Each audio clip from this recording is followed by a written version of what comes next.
बिस्मिल्लाहिर्रहमानिर्रहीम।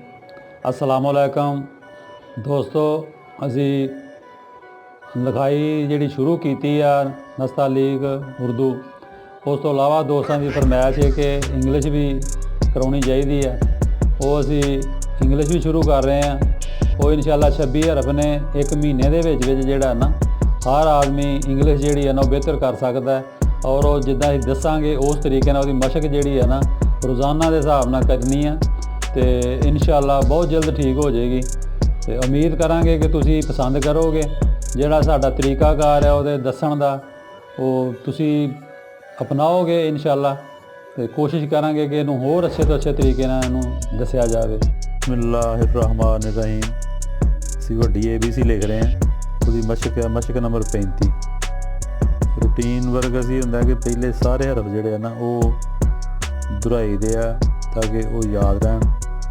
इहदे नाल नाल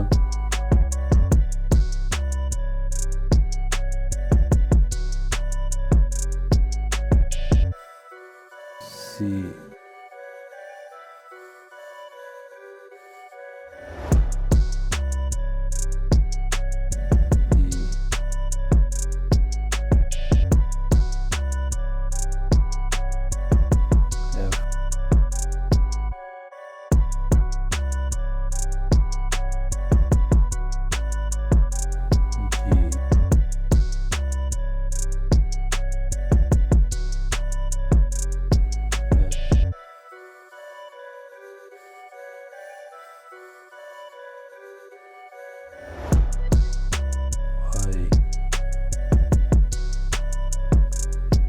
जे है इसकी शक्ल भी ये नाल ही है। सिर्फ यह है कि 4 लाइनों के आना होंगे कि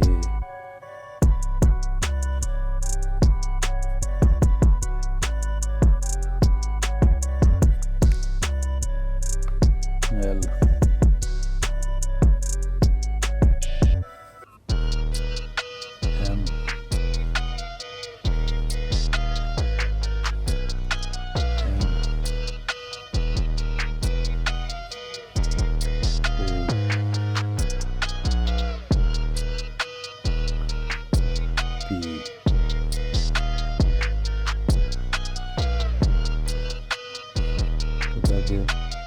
सबक साडा असल जो पी का वा पिछली जो मशक जी इसलिए दुहराई दी कि याद हो जाए।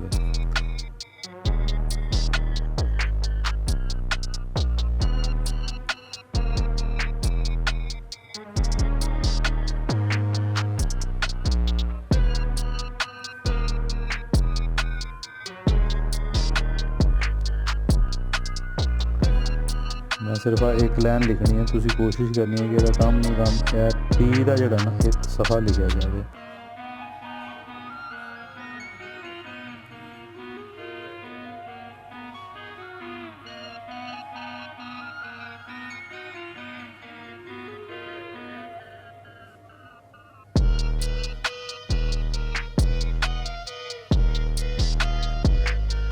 ऐसी साड़ी अज की मशक।